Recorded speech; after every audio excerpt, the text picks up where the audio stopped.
রমজান মাসে শেষ শুক্রবারে ক্লাউড9 চলে গেলাম 10টা আইটেম দিয়ে ইফতার করতে মাত্র 240 টাকায়, তার সাথে আবার 10% ডিসকাউন্ট। শুনেন, আজকে ছিল রমজান মাসের শেষ জুম্মা, তাই এই উপলক্ষে ভাবলাম বাইরে ইফতার করা যাক। সালতানাতের ইফতার প্লেটারগুলোর আইটেম ওগুলোর পরিমাণ দেখে সিদ্ধান্ত নিলাম এইখানেই যাওয়া যায়।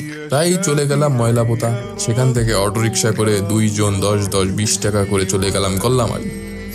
এখন গল্লামারি যে ডান সাইডে সোনাডাঙ্গার রোডটি ধরে সোজা চলে গেলাম ক্লাউড9 ফুড কোর্টে। যাওয়ার সময় ভাবছিলাম হয়তো অনেক ভিড় হবে, তো যেহেতু আমরা একটু আগে গিয়েছি তাই আর সমস্যা হয়নি। ভিতরে ঢুকে সালতানাতে চলে গেলাম অর্ডার করার জন্য। তো ওখানে যে অর্ডার আইটেম দেখলাম অনেক ছিল, ভাবলাম 290 টাকার প্লেটারটা নেই। ওরা সাজেস্ট করলো যদি চিকেনের পরিমাণ বেশি চান তাহলে 220 অথবা 240-এর প্লেটারগুলো দেখতে পারেন, তার সাথে 10% ডিসকাউন্ট আছে। তো আমি আর বেশি কিছু না ভেবে 2টা প্লেটার অর্ডার করলাম 240 টাকার যেগুলো ছিল। তো আমার টোটাল কস্টিং পড়লো 440 টাকা, কারণ 10% করে ডিসকাউন্ট ওই 2টা প্লেটারে। এখন ভিতরে ছিল প্রচুর পরিমাণে গরম, তখন মনে হচ্ছিল এখানে আসে ভুল করেছি। আর ওইখানে ভিড়ের পরিমাণটাও বেশি ছিল, তাই একটা টেবিলে 4 জন করে বসতে হয়েছে। এবার সিট পেয়ে বসে থেকে আজানের অপেক্ষা।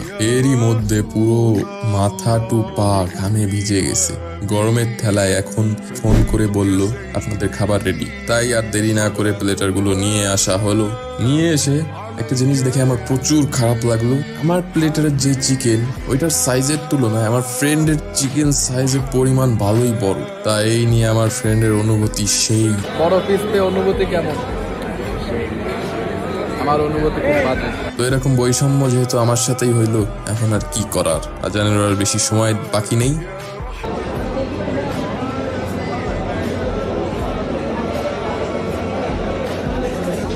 রিয়েল সাইজ এক্সপোজ তোরটা দেখ।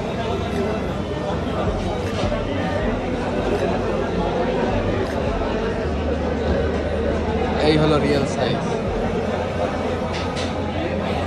এখন আজান দিয়ে দিয়েছে, আজান দেওয়ার পর খাওয়া দাওয়া শুরু করলাম। এখন আইটেমগুলোর ভিতরে ছিল ফ্রাইড রাইস, চিকেন, এর 3টা আইটেম যেগুলো দেখেছেন, আর ছিল পাস্তা, ভেজিটেবল, ফালুদা, ছিল পাকোড়া, সাথে ছিল ছোট কাপে কোল্ড ড্রিঙ্ক আর একটা খেজুর, যেটা শুধু রমজান উপলক্ষে ওরা দিচ্ছিল প্লেটার সব কয়টার সাথেই। খেজুর দিয়ে শুরু করে ফ্রাইড রাইসটা খাওয়ার সময় মোটামুটি ভালোই লাগছিল, কোয়ান্টিটিটা আর একটু বেশি দিলে মন্দ হইতো না। এরপর যেই চিকেনের আইটেমটা খাচ্ছিলাম, এটা আমার অতটাও ভালো লাগে না, চিকেনটা অতটা ফ্রেশ বোধ হয়নি। এবং এই চিকেনের আইটেমটা ছিল যেটা আর কি সিজলিং চিকেন সম্ভবত।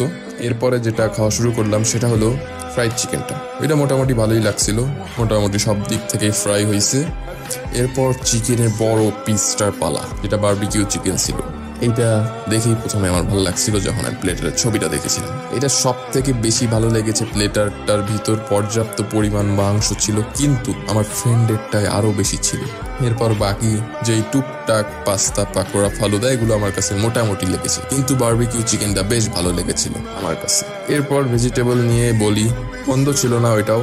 সব খাওয়া শেষ করার পরে ক্লাউড9 থেকে বেরিয়ে ইচ্ছা করছিল কফি খাই, তাই আমরা ভাবলাম নিউ মার্কেট যে খাওয়া উচিত হবে। এরই মধ্যে আরেক নতুন বিরিয়ানি হাউস দেখলাম KGF এর নামে রাস্তা দিয়ে যেতে যেতে। এখন দেখি মুভি বানাইতে এরা বিরিয়ানিও বানাচ্ছে।